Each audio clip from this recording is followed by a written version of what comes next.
Eu sou filho do Dirceu e da Terezinha, felizmente ainda vivos, né? Eu tô com 50 anos, sou casado com a Luciana, tenho duas filhas, a Isabela de 11 e a Joana de 5, que são completamente diferentes uma da outra, fisicamente, temperalmente falando, elas são completamente antagônicas, né? O que é muito engraçado conviver com isso no dia a dia, né? De como elas são diferentes uma da outra. E trabalho desde os meus 14 anos, comecei a trabalhar desde cedo. Na época, eu venho de minha família era bem simples, né? E eu precisava trabalhar para ajudar em casa. Eu me lembro que desde o meu primeiro salário eu sempre paguei pensão em casa, né? Desde que eu comecei a trabalhar, eu pagava pela minha comida, pagava pela minha roupa lavada, pagava para morar desde os 14 anos, né? O que só me fez bem, né? Não vejo que isso foi um problema para mim. Meu primeiro emprego foi numa indústria de calçado, lá em Três Coroas. Eu sou gramadense de nascimento. Mas eu vivi lá só até os 2 anos de idade. O pai e a mãe, na época, resolveram empreender em São Paulo, foram embora para São Paulo. As coisas não deram certo lá, voltaram quando eu tinha 5 anos. 5 anos. Na época a gente morou em São Leopoldo por um ano, porque o meu pai sempre foi mestre de obras, trabalhou com obras, né? E na época, quando eles foram empreender em São Paulo, foi uma outra atividade que não deu certo. O pai voltou para as obras e a empresa que ele arrumou emprego era de Porto Alegre. E nós moramos em São Leopoldo, bairro Santo André. Moramos lá durante um ano e pouco. E depois o pai e a mãe quiseram voltar para perto dos familiares, porque todos os meus familiares do lado do meu pai e da minha mãe são de Gramado. Todos. O nono e a nona, porque eu sou italiano também. A avó a vovó e o vovô. Meus tios, todos os primos são de Gramado, né? Tem uma relação muito forte com Gramado. E resolveram morar mais perto. Na época o pai arrumou um emprego aqui em Nova Petrópolis, na antiga Schumann e Weber, que era uma construtora que tinha aqui. Os mais antigos lembram dela, né? Depois virou estilo construções e hoje eu acho que nem existe mais, não sei. E na época o pai veio morar pra cá e a gente veio junto, né? Veio pra Nova Petrópolis. Por isso que é a minha segunda vez que eu moro em Nova Petrópolis. Eu morei a primeira vez aqui dos meus 6 aos 10 anos. 4, 5 anos eu morei aqui. Foi aqui que comecei na jardim de infância, primeira série, segunda série, no colégio Padre Werner. Tive professores que até hoje eu me lembro deles, encontro pela rua, como o professor Flávio Malman, a professora Dionéia Kolbe, quem mais? Que eu me lembro agora são esses. E que por volta e meia encontro pela rua aqui, né? E na época, uma coisa muito curiosa dessa minha passagem por Nova Petrópolis é que o pai era construtor, mestre de obras, né? E esse prédio que a gente está aqui agora foi o pai que construiu em 77. E eu estudava no Padre Werner aqui do lado. E eu lembro que eu e minha irmã, porque eu tenho uma irmã gêmea, né? Eu tenho 2 irmãos, uma irmã gêmea e um irmão mais novo do que eu, Cícero. A Suzana é minha irmã gêmea. E nós morávamos na Fazenda Pirajá. Hoje Fazenda Pirajá é um bairro urbano. Mas pensa em 76, 77, o que era a Fazenda Pirajá. Era o fim do mundo, né? E a gente morava lá no fim da Fazenda Pirajá. E a gente vinha pra aula de a pé, porque o pai vinha de manhã trabalhar e ele não voltava ao meio-dia, né? Mas na hora de ir embora, no final do dia, a gente saía da escola e esperava o pai. Então nós esperávamos o pai dentro do prédio da cooperativa. Então eu costumo dizer que eu conheço esse prédio aqui antes que qualquer outro colaborador, porque eu conheci o prédio por dentro sendo construído, o pai construindo esse prédio aqui. Coincidências da vida, né? Coisa muito interessante isso. E depois o pai arrumou emprego numa outra empresa lá em Três Coroas e a gente se mudou para Três Coroas. Por isso que o resto da minha infância, toda a minha juventude, toda a minha carreira profissional começou em Três Coroas. Meus pais moram até hoje lá, os meus irmãos moram até hoje lá, os meus amigos de infância e juventude são todos Três Coroas. Então eu me sinto gramadense de nascimento, mas Três Coroense de criação, né? Porque tive uma passagem muito curta para Nova Petrópolis, né? Então as minhas raízes estão mais em Três Coroas do que em Gramado hoje. Então volta e meia a gente vai para lá, visitar o pai e a mãe e tudo mais, né? E lá em Três Coroas na época, também fui para uma escola estadual, Escola 12 de Maio. E lá o pai trabalhava, apesar do pai ser um construtor, o pai trabalhava numa empresa de calçados, que era uma firma muito grande, né? A Calçados Guirene, que foi mais uma entre dezenas tantas outras que sumiram na indústria calçadista aqui do Vale dos Sinos e Vale do Paranhana, né? Foi mais uma que sucumbiu na época. Mas era uma empresa tão grande, eles tinham tanto poder econômico que eles construíam prédios, os sócios construíam casa nova, casa na praia, e o pai ficou anos trabalhando numa fábrica de calçado, só construindo para a fábrica e para os donos. Para perceber o que era a pujança do calçado na época, né? Toda hora eles estavam construindo alguma coisa e o pai era o cara que construía. E ficou muitos, até se aposentar ele ficou lá. E a gente foi para a escola estadual. Chegando aos 14 anos, no final dos meus perto dos 14 anos, o pai arrumou um emprego para mim lá no Calçados Guiné. Por isso que eu comecei no calçado. Então eu trabalhava lá na indústria do calçado, mas eu trabalhei pouquíssimo tempo. Eu trabalhei 6 a 7 meses naquela indústria do calçado, porque eu estudava na escola estadual e na época o Banco do Brasil de Três Coroas falou com a diretoria da escola e disse o seguinte: olha, a gente está querendo selecionar alguns meninos para entrar aqui a gente chamava antigamente de estafeta, né, do Banco do Brasil. Eu fui um daqueles estafetas do Banco do Brasil. Mas a gente queria que indicassem meninos, eles queriam meninos na época, né, que tenham ótimas notas, que sejam estudiosos, mas que tenham que venham de uma família mais pobre, que eles queriam dar uma oportunidade para alguém, né? E eu fui um dos indicados, e na época eu fui lá, fiz as provas todas e passei na prova e fui chamado. E comecei como estagiário, daí eu saí do Calçados Guirene e comecei no Banco do Brasil com 14 anos. E aí começou toda a minha trajetória. Daí eu fiquei ali até os quase 18 anos. E na época eu tive que sair, porque a gente só podia ficar até os 17 anos e 10 meses no Banco do Brasil como estagiário. Só podia ficar lá se fosse feito o concurso e fosse efetivado. Eu acabei não fazendo. E eu entrei daí no banco, na época, Banco Meridional, que também na época era um banco estatal, e também era para o concurso. Na época eu também fiz um concurso para entrar no Banco Meridional, para estagiário também. Também passei na época e entrei no Banco Meridional e ali eu fiquei 11 anos no Banco Meridional. E foi por conta do Banco Meridional que eu acabei me mudando da cidade de Três Coroas, né? Porque eu comecei no banco e aí fui escriturário, caixa, entrei num concurso, porque o Banco Meridional era um banco estatal, até as promoções eram por concurso, não eram por mérito. Então eu fiz um concurso para ser gerente de negócio quando eu tinha 24 anos, passei no concurso. E um belo dia me dizem: olha só, tu passou no concurso e a tua agência é em Campo Bom. E tu tem que te apresentar amanhã lá em Campo Bom. Você, mas onde é que fica Campo Bom? Numa época que não tinha Waze, não tinha nada disso. Onde é que fica Campo Bom? Onde é que fica a agência? Cara, não sei. Tu tem que estar lá amanhã, tá tudo bem. E eu fui para Campo Bom, né? E depois que fiquei indo, voltando todo dia por um tempo, depois aluguei um kitnet lá em Campo Bom e fiquei no Meridional um bom tempo, trabalhando no Banco Meridional. Fiz carreira no Banco Meridional e tudo. Chegou uma certa época lá no Banco Meridional que duas coisas me incomodavam no banco, né?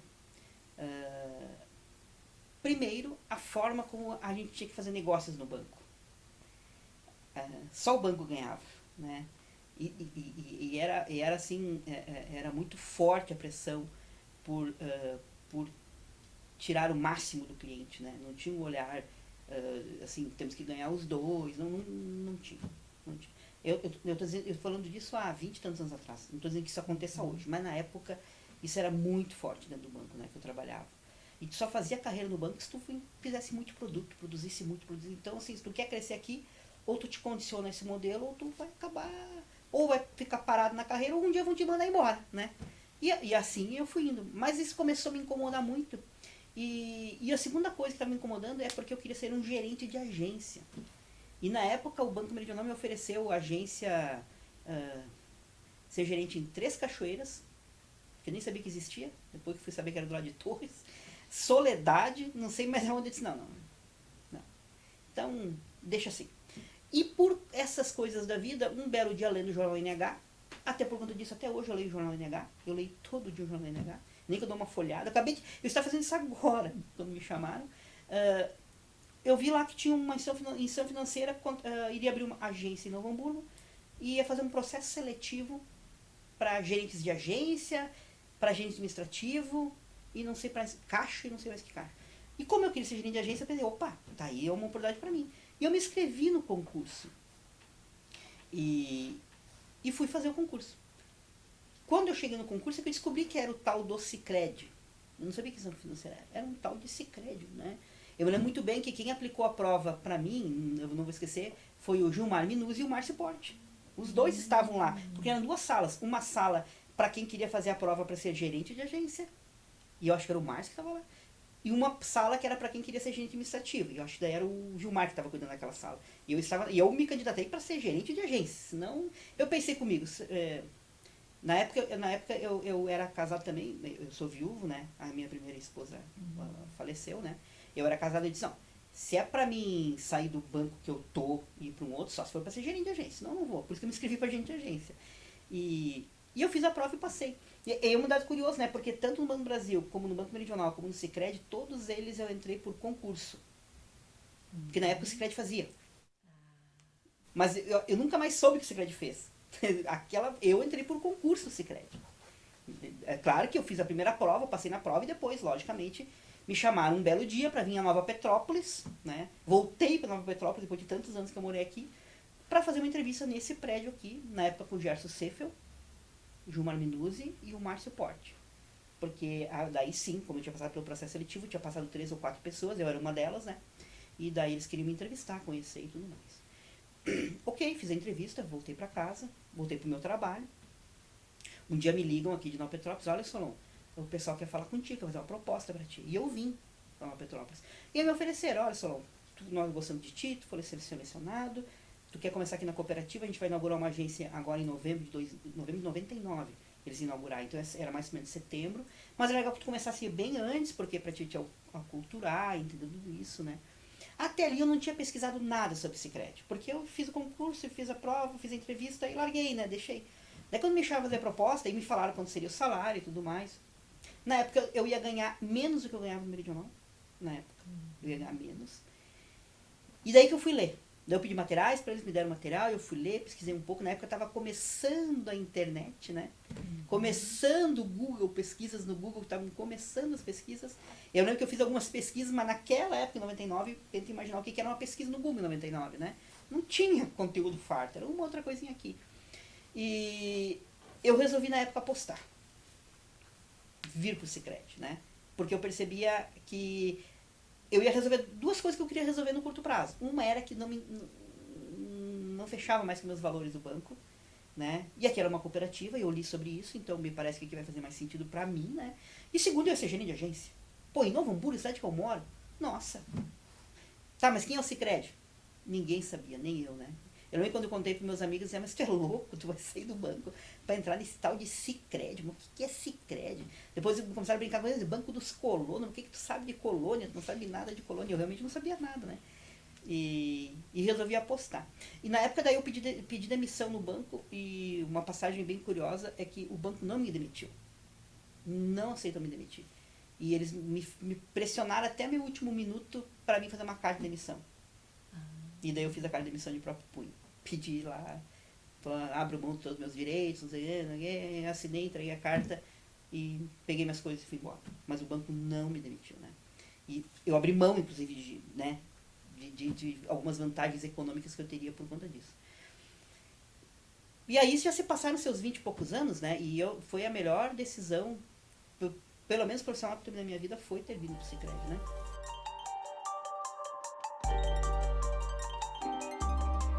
Não, eu não tava, eu tava fazendo faculdade, tá? Inclusive, eu sou tardio na minha formação, né? Porque eu já tinha 28 anos quando eu entrei no Sicredi e eu não tinha terminado a faculdade de administração. Eu tinha começado na Facate, porque era mais próximo de Três Coroas, depois eu transferi para Vale, mas lá, na minha época de bancário, o tempo que eu trabalhei no Meridional, eu só consegui estudar enquanto eu estava no Meridional em Três Coroas. Quando eu mudei para o Meridional de Campo Bom e depois de Hamburgo, eu não estudei mais. Porque trabalhava até as 7h30, 8 horas da noite, todos os dias, né? Que acabava sendo a minha bengala, a minha desculpa para não estudar. E daí eu não estudei, fiquei sem estudar. E na época não havia nenhum tipo de incentivo, não se percebia nenhum incentivo para a carreira da gente, que tu estudar, fazer pós-graduação, isso aí vai...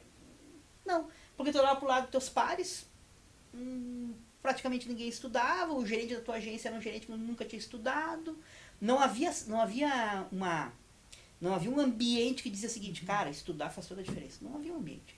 E daí, né? E E no meu tempo de, no meu tempo de Três Coroas eu joguei muito futebol e eu ganhava pago para jogar.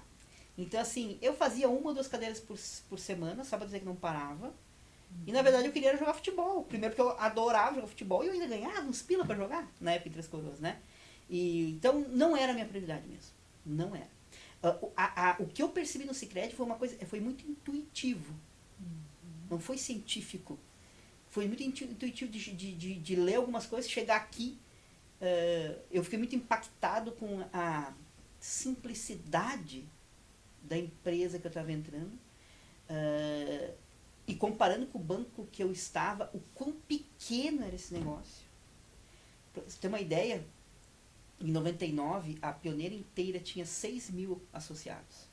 Hoje são 170 mil. Nós éramos 50 colaboradores. Hoje são 650 colaboradores. Então era uma aposta muito arriscada. Sair de um banco grande. O Santander estava recém fechando lá a compra na época, depois virou Santander, né?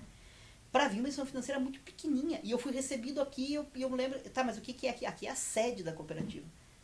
Que era uma sala... Hoje, esse prédio aqui já foi aumentar 3 vezes depois que eu entrei na Pioneira. Era aquela parte inicial, lá na frente, a cooperativa era a sede onde fui recebido, né? Então, assim, era muito impactante, era muito assim, eu estava saindo de um banco gigante, instituição financeira pequenininha, desconhecida. Mas foi intuitivo, porque, assim, a conversa foi muito boa. Né? A conversa com as pessoas foi muito boa. Eu não me senti sendo entrevistado. Eu me senti sendo acolhido.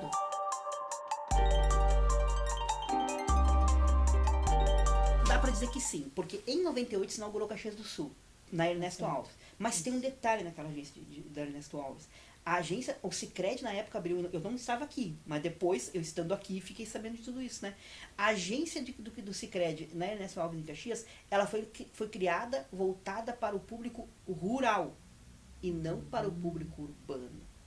Até porque, por força de lei, as cooperativas eram de crédito rural. Eu entrei no cooperativa de crédito rural, eu não entrei numa cooperativa livre de emissão. E isso me soou muito estranho. Na época eles disseram assim pra mim: não te preocupa, Sol, nós estamos abrindo igual as contas. Porque minha experiência era toda urbana. Sim.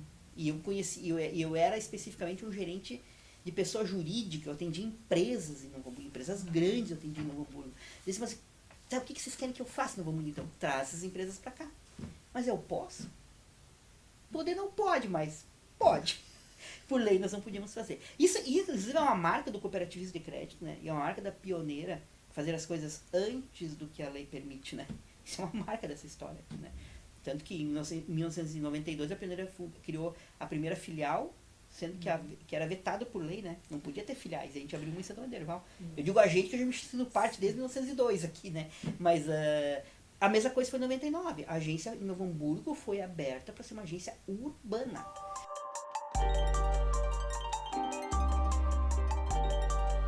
Ser desconhecido virou uma alavanca.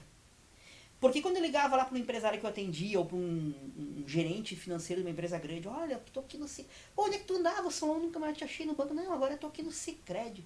No C o quê? Ah, aqui no Sicredi. Posso marcar uma visita contigo? Sabe o que os caras diziam? Cara, vem. Porque eu fiquei curioso. O fato de ser desconhecido foi uma alavanca. Porque eu só precisava abrir as portas. Porque se eu conseguisse abrir a porta e falar do que era, não do cooperativismo, porque aí vem alguns aspectos importantes, tá? Nós não nos posicionávamos como cooperativa lá.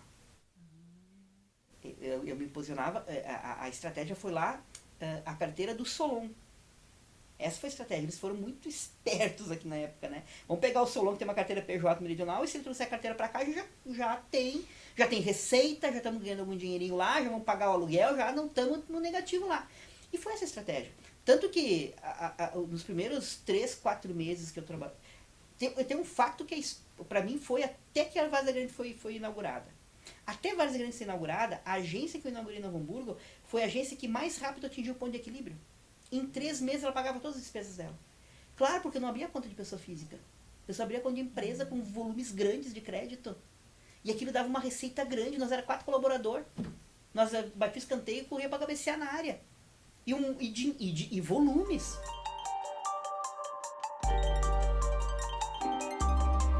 Isso é muito interessante. interessante. Na época foi pela confiança no Solon, por conhecerem o Solon. O Sicredi para eles era um veículo para pegar dinheiro, eles não conheciam. Essa foi a jogada inicial lá, né? Claro que depois chega num certo ponto que para continuar crescendo não tinha mais em quem bater. Aí eu precisei começar a falar de cooperativismo, até porque eu não tinha muita propriedade para falar. Porque um dado diferente, uma coisa que evoluiu muito nessa área cooperativa é a integração dos novos colaboradores. Hoje a gente faz uma integração que é, nossa, é digna de ganhar prêmio que a gente faz as integrações com os novos colaboradores hoje, né? Eles ficam uma semana imersos na história, são bem recebidos, conhecem um monte de coisa, conversam com os diretores, conhecem a estratégia, conhecem tudo da cooperativa. Na época, eu literalmente ganhei a chave da agência. Inclusive, eu toquei a obra da agência, porque a agência foi reformada. Então, eu praticamente não passei por uma integração. Eu fiquei 2, 3 dias aqui na agência em Nova Petrópolis, na época, para conhecer o sistema, porque eu tinha que abrir conta, eu não sabia nem como é que funcionava o sistema. Daí eu passei 2, 3 dias aqui em cima. Eu lembro bem que na época o gerente era o Jorge Nebir. Fiquei junto com o Jorge Nebir, me mostrando, ó, entra aqui, entra ali, faz isso, faz aquilo. Mas bem operacional do sistema. Sobre cooperativismo, eu tive 1 ou 2 momentos com o Gilmar e acho que com o Gerson Seifel para me explicar algumas coisas. Não tinha material farto também na época. Não havia esses recursos todos tecnológicos para te poder escutar um podcast, assistir um vídeo, nada disso tinha. Então, o que eles queriam? Eles queriam alguém para começar a abrir o mercado do Sicredi Novo Hamburgo. E eu servi para isso, né? Então, no primeiro momento, não foi a pegada do cooperativismo lá que aconteceu em Novo Hamburgo, né? Foi uma relação de negócio.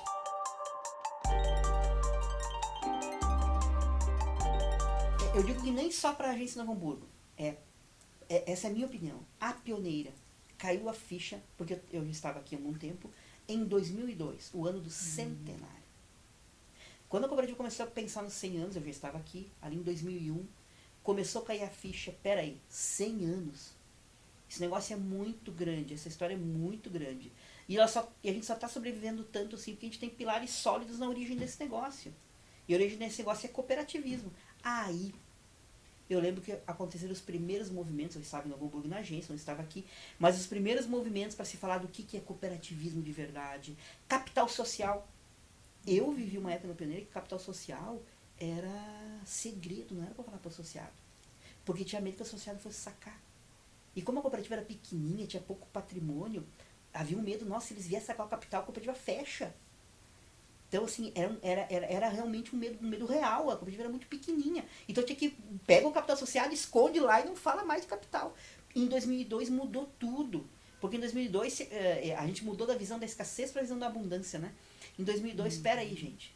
Nós temos, se a gente quer crescer, a gente tem que falar das coisas boas do cooperativismo, que é muito diferente do que os bancos fazem, né? E isso passa por capital social. É aí que se lançou pela primeira vez planos de capital social, para associados botarem capital social. Porque como a cooperativa está entrando em centros urbanos, Caxias 98, voltado para o rural. Novo Hamburgo e São Severo 99. Depois veio em 2001 Gramado, e aí foi. Sabe, começou uma atrás da outra. Começou a haver uma demanda muito maior por recurso. Tanto de dinheiro para emprestar, como de patrimônio para se alavancar. E aí, a melhor forma de se arrumar patrimônio numa cooperativa é capital social. E aí, se começar aquelas campanhas fantásticas de capital social, eu vendi muito capital social em Novo Hamburgo. Inclusive, uma passagem legal é que o seu Mário Konzen, hoje conselheiro da Pioneira, e foi vice-presidente, depois ele ficou por um tempo presidente da cooperativa quando o seu Ed faleceu, né? O seu Mário Konzen fui eu que abri a conta em Novo Hamburgo. O seu Mário Konzen de Novo Hamburgo, hoje ele mora aqui mesmo. Ele era um contador, ele foi um dia lá na cooperativa, porque eu não sei quem foi que indicou o Sicredi, ele foi lá, eu atendi ele, e diz ele, né, que eu vendi tão bem que ele se apaixonou pelo negócio, botou capital social e tá até hoje aí, foi até presidente da cooperativa, né? Então, o seu Mário Konzen presidente, fui eu que associei. eu que expliquei para ele que era uma cooperativa, né? E eu fiz muito capital social. E eu acho o capital social fantástico, porque além do benefício que ele tem o benefício de ser a parte da cota capital, ele materializa o ato de ser sócio. Eu botei dinheiro nesse negócio. E agora que eu botei dinheiro nesse negócio, eu preciso entender melhor desse negócio, eu sou sócio, né? Eu quero mais informações desse negócio. Não é mais não é uma conta corrente, eu sou sócio desse negócio. Então, o capital social fez muito bem para a cooperativa, né? Vender capital social. Isso foi em 2002, está sendo o objetivo da tua pergunta, Luciano. Não foi só Novo Hamburgo. A pioneira redescobriu o cooperativismo, na minha opinião, em 2002 com o centenário.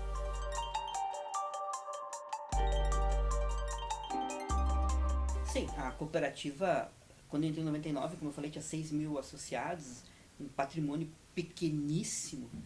E isso tem muito a ver com, com a legislação que não favoreceu nos anos 60. Lá no final dos anos 60, com a ditadura militar, começou a era dos não pode, né? Cooperativa não pode isso, não pode aquilo, não pode isso, não pode aquilo, foi esvaziando o cooperativismo. Anos 70 foram muito ruins. Os anos 80 começou o sistema a se organizar com a primeira central em 1980, e começou um pouquinho a reorganização, quando o Verno foi o primeiro presidente da central, na época por um ano, o Verno Neumann, né? Ali começou. Em 92, um marco importante foi quando as cooperativas remanescentes resolveram usar uma marca única, que é a Sicredi. Então, a marca Sicredi só surgiu em 92, né? E ali começou as coisas a ficarem um pouco melhor, talvez o mais decisivo depois disso foi em 95, quando se criou o banco, né? Porque quando se criou o banco, as cooperativas passaram a ter acesso a todos os produtos e serviços que um banco tem. Até então as cooperativas não tinham um produto. Como é que a gente ia vincular uma pessoa física na cooperativa? Não tinha cartão de crédito, nós não tínhamos seguro nenhum, não tinha nada, a gente só tinha uma conta corrente, capital e empréstimo. Era muito pobre, né, o portfólio. Claro que isso daí veio acompanhado com o quê? Veio acompanhado com a modernização da legislação do cooperativismo no Brasil, né? O Banco Central foi largando resolução uma atrás da outra. Lá em 2006, por exemplo, a resolução importantíssima, que é da livre de emissão, quando permitiu que as cooperativas de crédito não fossem mais só rurais, a Pioneira virou uma livre de emissão, ou seja, a partir daí oficializou o que a Pioneira fazia, pelo menos no Novo Hamburgo desde 99, que a partir de então ela poderia associar qualquer pessoa física ou jurídica, né? Isso foi em 2006 só que aconteceu. Essa legislação foi amadurecendo muito. Depois teve uma outra muito emblemática, que era de 2010 ou 11, não lembro mais, que foi quando se criou a governança corporativa, né? Ela foi muito importante porque ela permitiu que as cooperativas se profissionalizassem, né?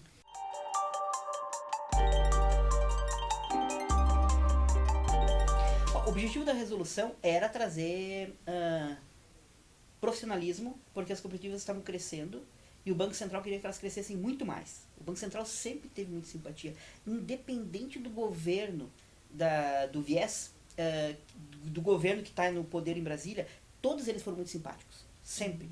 Porque eles veem nas cooperativas, primeiro, uma ferramenta de bancarização das classes menos favorecidas, né? E isso acontece muito no Nordeste. A gente não tem essa realidade aqui, né? Mas no Nordeste, a cooperativa de crédito é que abraçam o povo sem dinheiro, né? A interiorização também do mercado financeiro, porque os bancos grandes não vão nas cidades pequenas. Que banco vai para a linha nova? Banco nenhum, só uma cooperativa como o Sicredi. Então, isso também era uma coisa importante. E por trás de tudo isso, o que o Banco Central queria era diminuir a concentração bancária, né? Que na época, mais de 90% do mercado bancário estava em meia dúzia de banco. Hoje melhorou, tá? Menos de 80%, mas ainda é muito alto. Ainda é muito alto na mão de 6 grandes bancos, né? Os 2 estatais e os 4 privados que ainda atuam no Brasil. Então, era essa leitura. Por isso que veio a governança. E a governança, na verdade, ela copiou a governança dos bancos. Porque nos bancos, como é que funciona? Sempre foi assim nos bancos. Pelo menos sempre foi assim desde que eu me conheço por gente. Existe um conselho e existe uma diretoria. Aqui na cooperativa, até 2011, como é que funcionava? O presidente do conselho também era o presidente executivo. Ele podia acumular funções. Então, o seu Ed Speer foi presidente executivo. Ele presidiu o conselho e ele era o executivo da cooperativa, né? Claro que quem conheceu o seu Ed, conheceu o perfil do seu Ed, na verdade o seu Ed fazia um papel de presidente do conselho.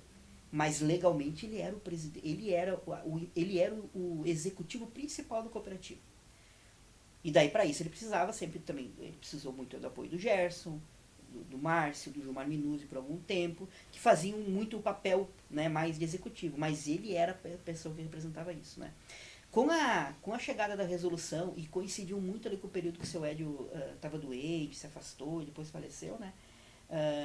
Aí o Banco Central pediu para as cooperativas segregarem, essa é a palavra mesmo que está na resolução, a segregação dos 2 órgãos.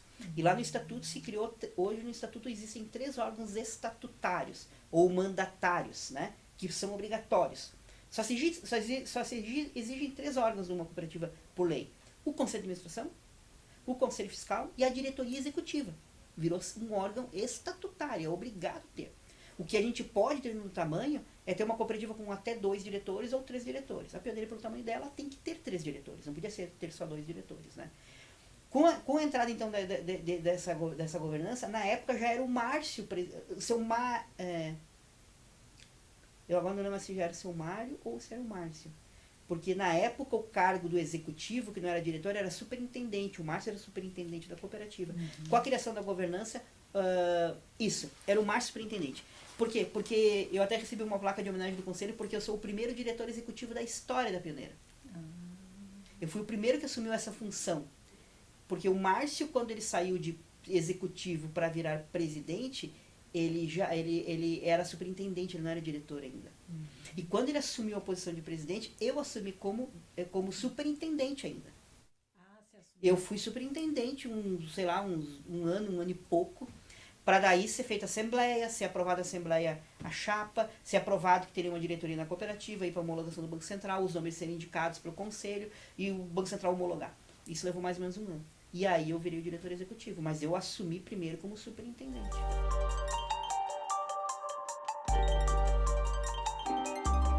A cooperativa ficou 110 anos vivendo no modelo anterior. Então não dá para dizer que estava errado. Não dá, né? E tem só 10 anos de governança. Então, menos de 10% da história da Pioneira com diretor executivo. Os outros todos, 100 e tantos anos, era com presidente, secretário, ainda nós tivemos secretário aqui, né? Como a Pia até hoje tem, aqui tinha secretário também. Toda aquela governança antiga, a Pioneira se sustentou por muitos anos assim. Ocorre que, e isso é um fenômeno, na minha opinião, é minha opinião, tá? Ocorre que a Pioneira sempre teve que inovar nos seus 120 anos, né? Inovação não é algo que nasceu agora. A diferença, na minha opinião, é a velocidade das mudanças. Lá no passado, quando a gestão era, entre aspas, amadora, porque eram os próprios associados que escolhiam seus dirigentes, e não havia nenhuma exigência de formação acadêmica, de experiência, nada. Tanto que o seu Ed era um dentista, né? Não havia nenhuma exigência. Mas o mercado permitia isto, primeiro porque as cooperativas não estavam num ambiente muito sofisticado, elas não disputavam o mercado com o Itaú em Novo Hamburgo, com o Santander em Caxias, não. Elas viviam no mundo delas, num mundo pequeno, onde todo mundo se conhecia, onde para dar crédito só importava eu saber que eu sei onde é que você mora, está aprovado o crédito. Não havia análise, não havia um desconhecido pegar crédito que exigia uma capacitação maior, né? Esse é um fato. E outra coisa é que, mesmo que houvessem mudanças, e houveram em 100 e tantos anos, né? Elas eram mais lentas. Havia possibilidade da cooperativa entender o processo, se adaptar, e com um certo delay fazer as mudanças, porque nós não estávamos no centro do mundo. Não havia a tecnologia que tem hoje. Hoje, se acontece uma novidade em Nova York, daqui a um minuto eu estou sabendo no celular. O associado não ia tolerar a cooperativa ser mais lenta. Então, aquele ambiente favorecia que a gente pudesse ficar naquele modelo. Hoje seria impossível, se não tivesse o cuidado da profissionalização. Porque hoje a velocidade das coisas é gigantesca, né? É gigantesca. E além da velocidade, os mercados ficaram muito sofisticados. Hoje, a Pioneira hoje tem mais de 100 produtos no portfólio. E o associado todo dia quer uma coisa diferente. E ele quer tudo mais barato. A gestão ficou mais complexa, o que exige que pessoas que tenham tido experiência e foram estudar para essas coisas, né? Porque eu estava contando a minha história antes, eu não fiz graduação na época, mas depois eu terminei minha graduação, fiz pós-graduação, fiz mais uma pós-graduação, estudei cooperativismo na Espanha e na Alemanha, vendo lá o que os alemães fazem. Eu tenho uma frase que quem me conhece mais tempo sabe, eu sempre digo o seguinte: nós aqui no Brasil somos, nós vamos fazer tudo o que a Alemanha faz no cooperativismo. A gente segue nós estamos indo nos rastros do cooperativismo de crédito alemão. Tudo que eles fazem lá, nós copiamos aqui. E é impressionante. Então, assim, tudo que estamos fazendo lá hoje, nós vamos fazer aqui mais cedo ou mais tarde. Então, ter ido lá viver isso, estudado com os alemães, ver como é que eles enxergam esse modelo de negócio, são coisas que a gente precisa ter executivos que vivem disso. Porque daí vem um outro detalhe, né? Na época do seu Ed, o presidente, ele não era um presidente dedicado. Tanto que o seu Ed manteve quase até os últimos dias dele, o consultório do dentista dele. Como é que vai exigir de um cidadão desse que ele... Não tem como exigir, né? Era desumano, né? querer que acompanhasse todo o mercado. Já eu não, né? Eu, meus pares de diretoria, todos os outros executivos na cooperativa, eu vivo 24 horas por 7 para a cooperativa.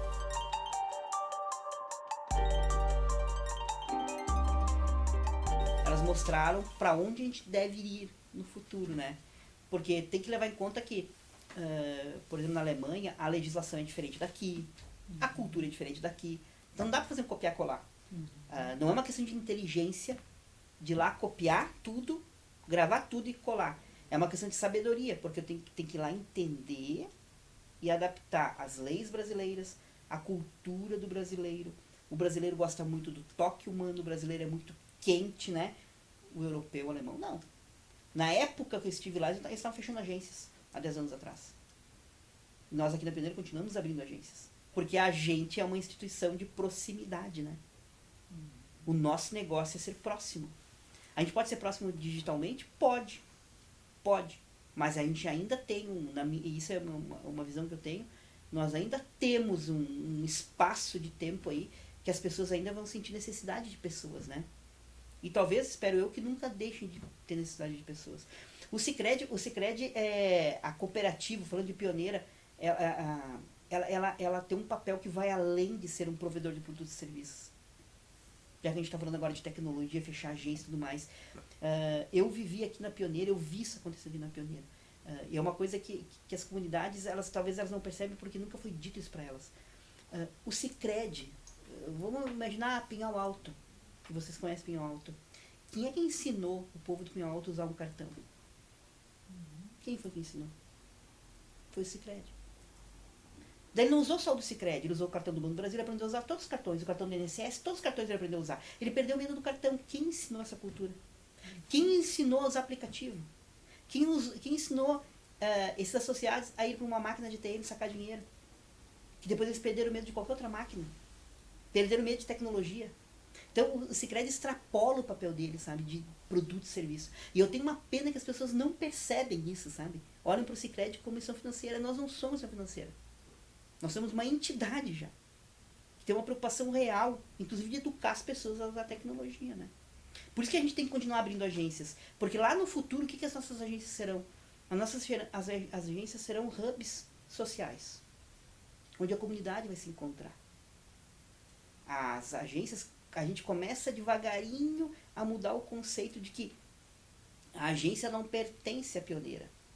A agência pertence à comunidade. E a Pioneira usa também a agência. Mas aquele espaço não é nosso. E isso foi lá nessas viagens para a Europa, quando a gente foi visitar lá, visitamos na época uma cooperativa no interior da Áustria. Mas bota interior, tipo assim, uma Petrópolis na Áustria, né? Fomos lá, fomos num auditório moderníssimo, Europa, né? País rico, Áustria, maravilhoso auditório. E nós perguntamos, tá, e esse auditório? Porque a gente subiu umas escadas, assim, em cima da agência, assim, fomos lá. Então, esse auditório aqui então é da cooperativa. E o austríaco lá, não. Não é da cooperativa. Tá, mas então é de quem? É da comunidade. Nós construímos para a comunidade. Tanto que o acesso que vocês entraram não é pelo dentro da agência. Vocês viram que tem um acesso lateral que vocês entraram. A chave está no comando da comunidade. A gente só tem que reservar o espaço. Nós reservamos o espaço que não queremos usar. Aqui acontecem todas as reuniões possíveis da comunidade, sessões de cinema acontecem aqui, isso não é nosso. E aí aquilo ficou na minha cabeça, né? E agora está começando a chegar a hora da Pioneira fazer a mesma coisa, né? Por isso que a gente vai continuar abrindo agências. A nossa agência no Pinhal Alto, ela tem que trazer a comunidade para dentro. Reunião da Associação dos Moradores, reunião do coral da cidade, da localidade, é lá dentro.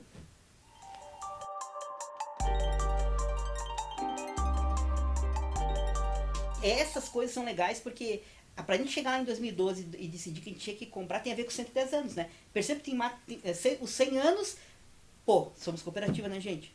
Foi com 100 anos que isso voltou com força. Com 110, cara, tá aquele baita patrimônio lá, mal cuidado, abandonado, e tá escrito Caixa Rural lá em cima.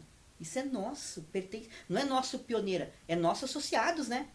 Tem dinheiro de associado ali, na época que foi posto ali. Não dá para deixar assim. E por isso que a gente resolveu que tinha que recomprar a Caixa Rural para trazer ela para o patrimônio da cooperativa. Na verdade, quando se comprou, nem tinha muita ideia exatamente do que fazer, né? Tinha essa ideia de um memorial, tinha essa ideia de uma agência, mas isso foi tudo depois sendo maturado depois. Não foi comprada com essa intenção. A recompra foi, precisamos preservar a história. a história não merece aquele prédio daquele jeito. Claro que se pensava, vamos aproveitar depois aquilo, mas aquilo veio depois. O porquê, o propósito da compra foi: precisamos resgatar a história da cooperativa, que tem uma boa parte dela colocada naquele prédio. Né?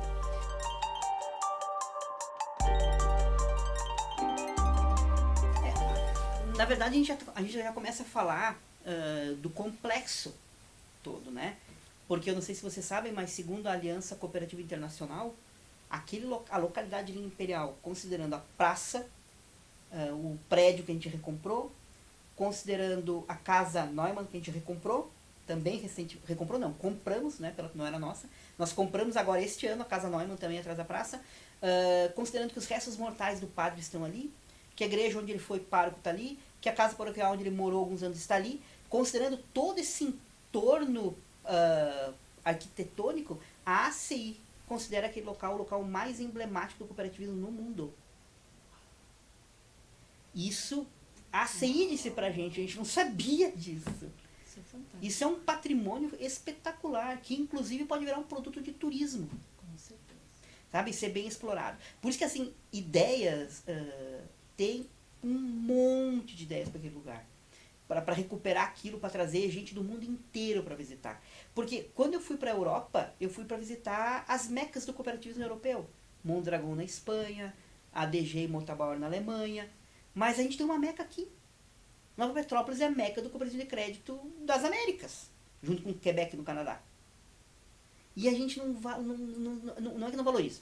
Não tinha consciência para perceber tudo que está nas nossas mãos. Então tem muitos planos. Por isso que a compra da Casa Neumann faz parte desses planos. A gente quer levar para lá nosso hub de inovação, nossa área de tecnologia. Nós estamos pensando em levar para lá a nossa escola de educação, que é a Academia Pioneira. Existem projetos bem legais. A Casa Cooperativa já tem sede lá. O memorial está sendo agora ressignificado todo ele. A agência a gente vai manter lá, com aqueles móveis todos ainda da década de 50, né? E existem muitas ideias também ali para a praça. Ela já está bem bonita, que não sei se vocês sabem, a gente adotou a praça, né? Apesar da praça ser pública, é a pioneira que mantém a praça, a floricultura vai todo mês lá, deixa tudo bonitinho, arrumadinho. A gente tem ideia, inclusive, para todo aquele entorno ser feito um ajardinamento, ideias que a gente vê na Europa, talvez até no futuro, quem sabe a gente não consiga que nem se ande de carro ali, naquele entorno, fazer uma calçada, um passeio público onde as pessoas possam caminhar. A gente já pensou até em ter ali uma concha acústica, um auditório para ter shows para a comunidade ou para a cidade de Nova Petrópolis, né? Porque lá acontece Natal cooperativo, né? Então, existem muitas ideias, tudo ainda no campo das ideias, né?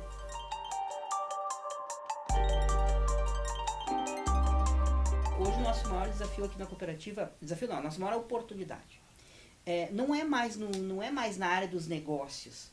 Porque nos negócios a cooperativa está muito bem estruturada, tem produtos, é competitiva, está crescendo muito nos últimos anos, né? Está ganhando mercado, a gente mede a fatia de share que a gente chama, né? O nosso share tem aumentado continuamente, a cooperativa está muito bem estabelecida nos negócios. Claro que tem muito para fazer ainda, mas ela está no trilho muito bem, né? Tem executivos bons para tocar isso tudo, né? Mas hoje a maior oportunidade que eu vejo é a gente mostrar para a sociedade, mostrar para as comunidades que o Sicredi vai além de uma instituição financeira. Enquanto olharem para o Sicredi, olharem para o Banco do Brasil, para o Banrisul e achar que é a mesma coisa, nós estamos sendo mal alguma coisa. Nós estamos comunicando mal. E a diferença não vai aparecer. Quais são os grandes diferenciais do cooperativismo? Até então, e ainda vai perdurar por um tempo, preço. Nós temos preços, a gente chama de preços justos, né? A gente sabe, o Banco Central atesta isso estatisticamente, está no site do Banco Central. Nós temos preços menores que o mercado, é fato. Tanto que onde o Sicredi entra, ele regula o mercado. Quando o Sicredi entra numa praça nova, o mercado é obrigado a baixar preço. E o Banco do Brasil, o Banco Central vê valor nisso, né? Ele quer que as cooperativas vão para as praças, que os preços médios caem, na média sempre caem. Então, preço, claro que é um deles. O outro que é muito forte hoje é o relacionamento. A gente conheceu o associado, essa proximidade física, inclusive com o associado, né? De conhecer o associado de verdade. Isso é algo que é muito próprio do Sicredi. Os bancos tentam, mas não é uma questão de treinamento nem estratégia, é uma questão de DNA. DNA não se treina. A gente contrata pessoas com esse DNA, que gostam de se relacionar. Não adianta a gente pode contratar o Einstein para trabalhar aqui. Eu não ia ser feliz aqui, ele ia embora. Porque ele não é do relacionamento. Então é diferente a nossa pegada. E isso é o nosso grande diferencial, o relacionamento, né? Mas na minha visão, olhando o que os alemães fazem hoje, e como eu disse, a gente vai copiar os alemães em tudo, o nosso grande diferencial é quando a sociedade perceber que o Sicredi não é bom para mim. O Sicredi é bom para a comunidade. Por isso que é bom fazer negócio com o Sicredi. Porque o Sicredi reverte para a comunidade. O Sicredi devolve tudo que ele ganha. O Sicredi não retém riquezas. O Sicredi ajuda a gerar riquezas e quando retém o dinheiro aqui, distribui, contrata fornecedores locais, pratica preço justo, não espreme o fornecedor. Tem programas sociais, fundo social, doou um monte de dinheiro agora na pandemia para os hospitais da região toda. É isso que as comunidades têm que perceber. Essa é a diferença do futuro do Sicredi. O fato dele ser local e se preocupar verdadeiramente com as pessoas que aqui moram. Genuíno. Não é uma estratégia, não é um slogan. A gente se preocupa de verdade com as coisas que acontecem nas nossas localidades. E aí que está o grande, na minha visão, o que vai nos perpetuar. Porque o que vai ser do Sicredi daqui os próximos 100 anos?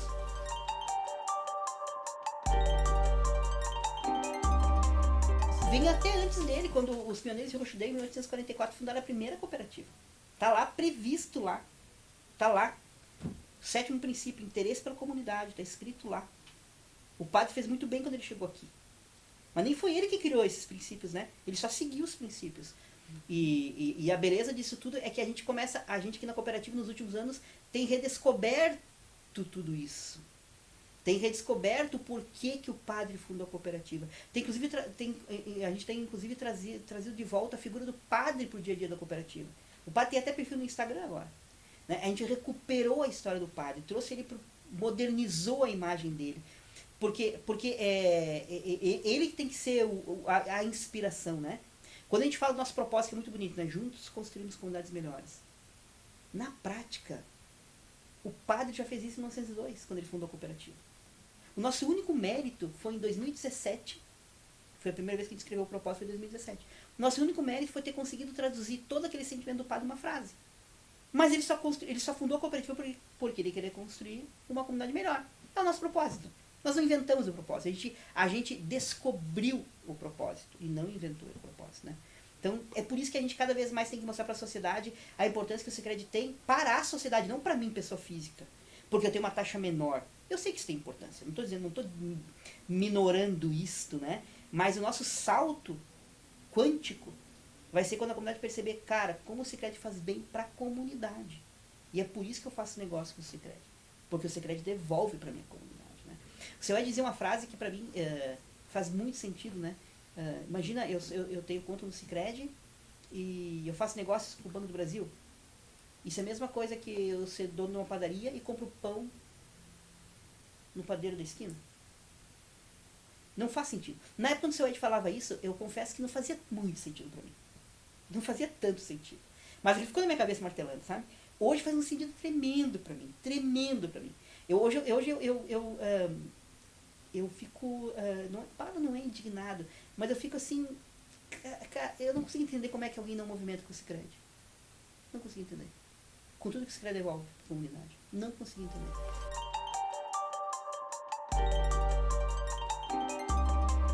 Comunicação é um gargalo das cooperativas de crédito, não só do Sicredi. É um gargalo, a gente não fala isso. Porque por muito tempo a gente ficou com a síndrome do vira-lata. A gente precisava dizer para as comunidades que a gente também tem produto que nem os bancos têm. Eu também tenho conta corrente. Cara, eu também tenho poupança. E com isso a gente igualou o discurso com os bancos. Mas a gente precisava, porque a gente era desconhecido, né? Agora está na hora de virar o jogo, não precisa mais falar de produto e serviço. A gente tem que falar do intangível do Sicredi, não do tangível. No tangível a gente é igual aos bancos, né? Inclusive, uma coisa que me preocupa nos próximos anos, né? Quanto mais o Sicredi caminha para dentro dos aplicativos, para os apps, e precisa, não tem volta. Eu não sou um dinossauro, não tem volta, tem que ir para o aplicativo. Porém, há um risco nessa jornada. Quanto mais a gente vai para dentro do aplicativo e vai para dentro do celular, mais a gente está se igualando com os bancos. Porque a gente está virando mais um aplicativo na tela do computador. Daí o cara tem que fazer um Pix e ele vai escolher qual ele vai apertar. No tangível nós não vamos despertar mais ele. Tem que ser no intangível. O cidadão tem que pensar o seguinte, quero fazer um crédito agora. Eu vou em qual aplicativo? Eu tenho 4 bancos, 4 aplicativozinhos aqui. Eu vou naquele mais colorido, mais bonito? Qual que eu vou? Enquanto era no mundo analógico e físico, nós tínhamos uma vantagem. Porque ele estava na nossa frente, nós conhecíamos o associado, visitava lá a propriedade dele, né, fazia uma relação próxima. Nós tínhamos essas vantagens. No aplicativo elas se eliminam porque vira um mundo plano. Ou melhor, eu prefiro o mundo ficou líquido, né? Então, o mundo líquido. Por que eu vou escolher o Sicredi? Porque a gente tem que cada vez mais falar pro coração das pessoas.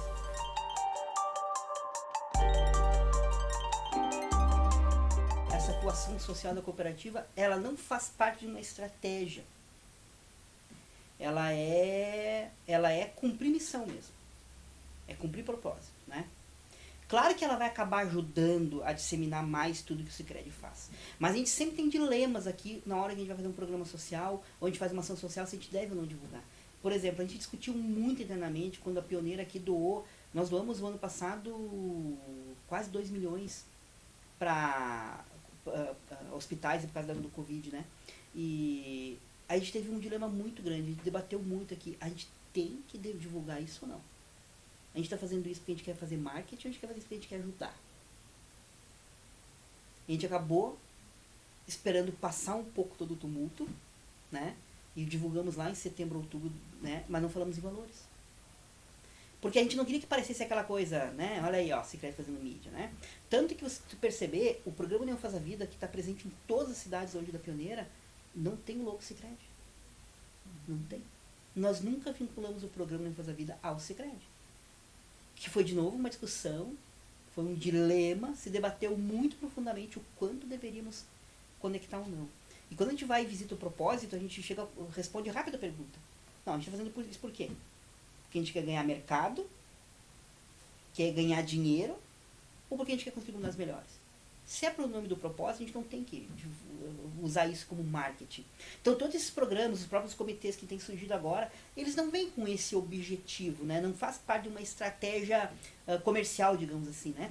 Ele faz parte de um cumprimento de propósito mesmo, né? Nós temos o trabalho que a gente faz hoje com sucessão rural, que é espetacular. O trabalho que é feito de consultoria para pequenas empresas em parceria com o Sebrae.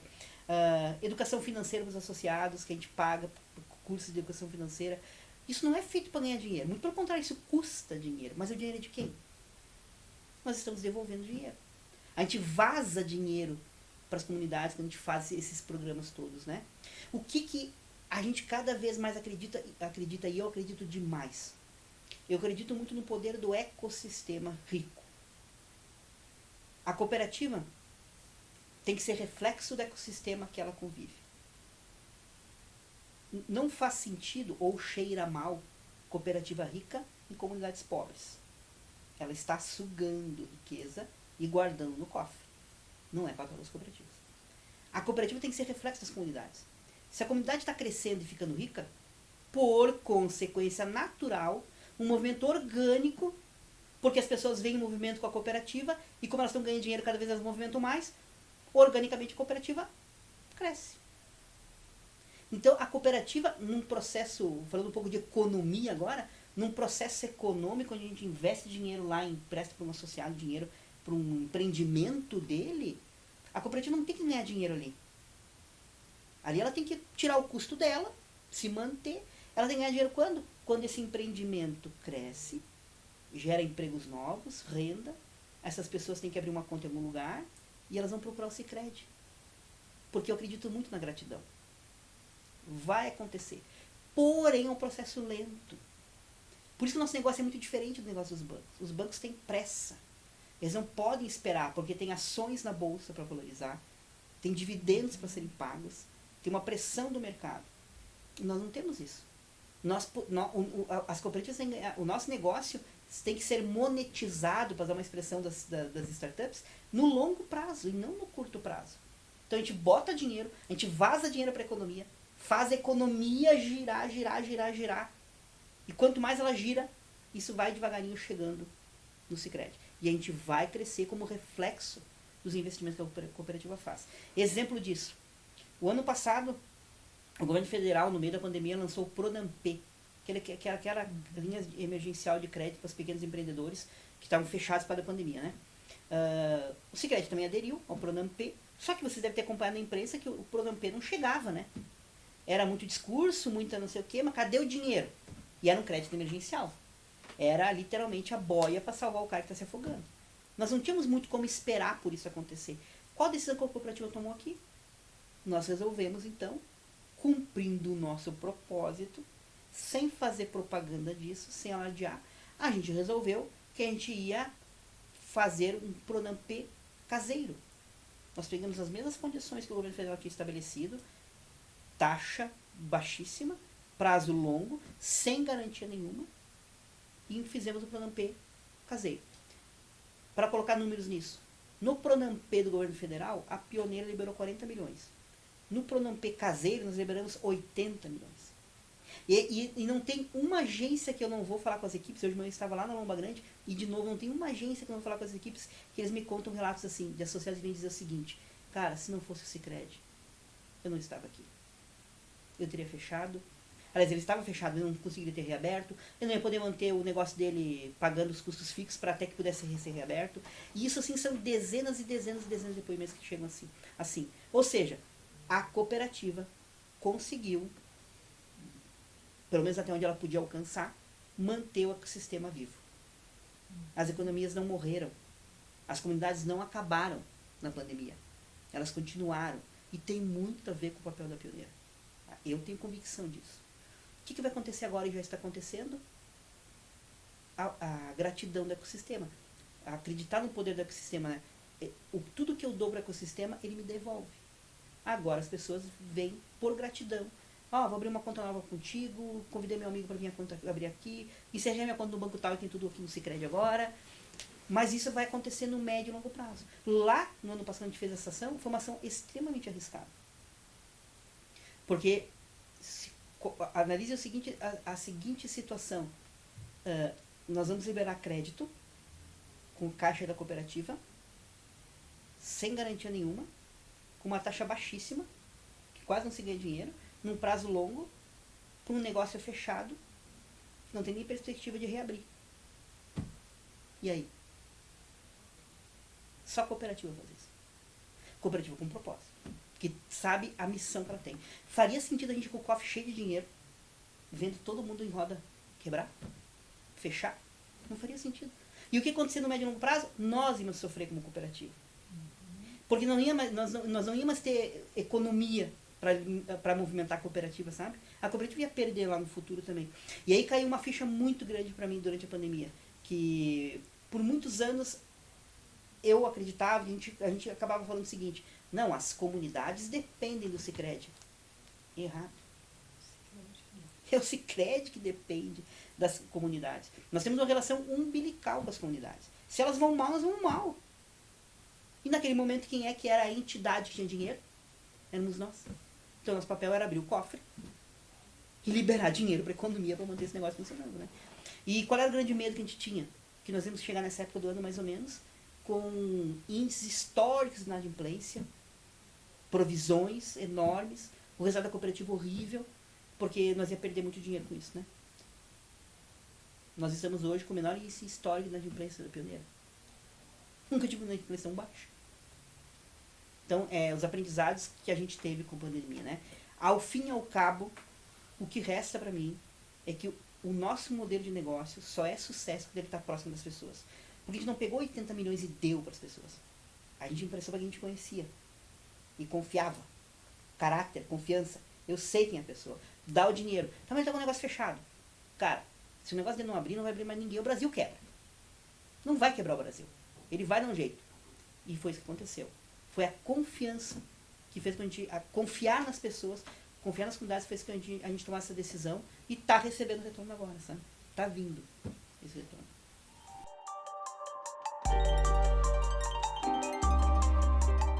Manter a proximidade crescendo. Porque a pandemia ela foi um tremendo mal para as pessoas, né? Mas nós aqui na cooperativa não podemos reclamar. A cooperativa nunca cresceu tanto. E a gente tem que cuidar disso agora, né? Porque a gente tinha uma estrutura X para atender tantos associados.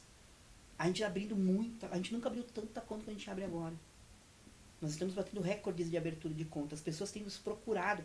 E um detalhe importante, desde maio de 2020, faz um ano e pouco já, as nossas equipes não têm mais meta. Elas não fazem seguro porque tem meta.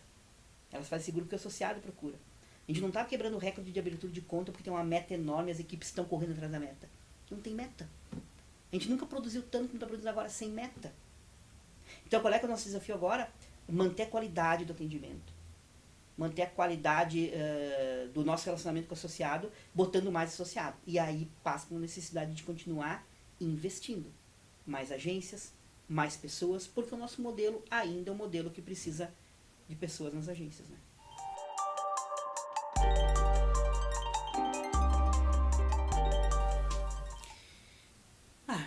Mudou muito a minha forma de pensar.